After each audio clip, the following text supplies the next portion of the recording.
Om Namah Shivaya. I am Samrat Patra of class 12 and today I am going to demonstrate on the chapter Deep Water by William Douglas. William Douglas, he lived in the USA and he completed his BA in English and Economics, and from then he decided to pursue a legal career, and he worked with Franklin D. Roosevelt, the president. And now we're heading towards the main chapter. In this chapter, William Douglas has shown that how he conquered his fear of swimming and the various challenges he faced and various attacks or some fears he faced. He says that when he was of age 3 to 4, he gone with his father to the California beach to surf, and there a large wave took him down. So from then he had a fear of water which terrorized him over the years. And in the age 10 to 11, he decided to learn swimming again. But the Wakima river was much deep, and his mother had warned that if he went to swim in the river, then he might get drowned. So he decided to learn swimming from the YMCA pool, which was near his house. And the pool had many advantages, that it was just 2 feet to 9 feet deep, means it gradually shallowed. So it was a good option or choice for him to learn swimming, or a good place.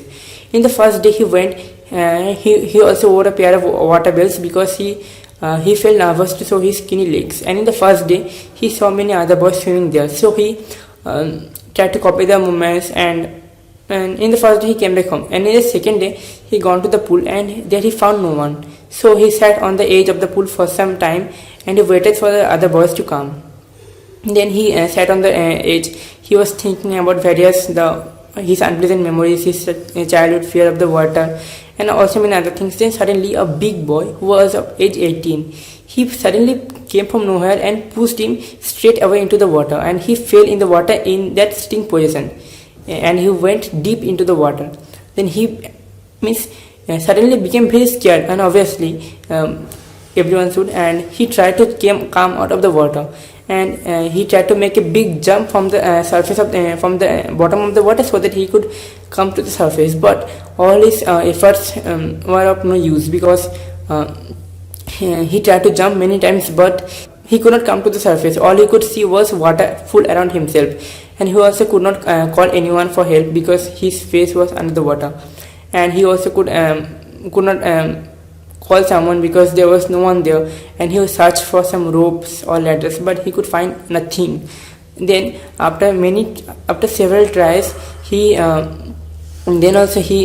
became very tired. Then after a final try, he found his face came to the surface, but again he gone to the bottom. Then finally, after many tries, he finally gave up, and he thought his end is near. So he finally thought that it is the time to say goodbye to this world, and he closed his eyes, and he felt complete peace, and he also felt his lungs bursting because of the water, and he tried to breathe, but he galloped to the water, and it was a very dreadful situation for him at that time.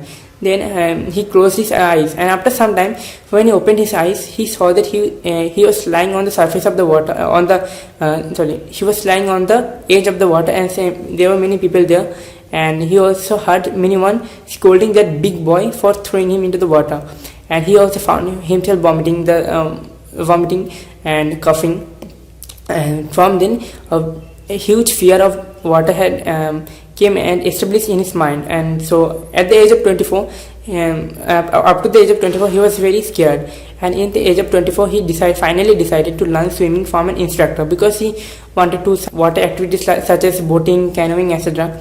And so he hired an instructor. Then after several days, his instructor taught him swimming in many different ways, and after learning to swim perfectly, he became a perfect swimmer. And in the beginning he could not believe this. Then after becoming a perfect swimmer, he found that he could finally overcome out of the fear. So from this story we learned we should conquer it, because if we fear the fear, then it might grab us, and it will terrorize us for the whole life. So we must come out of it. Om Namah Shivaya.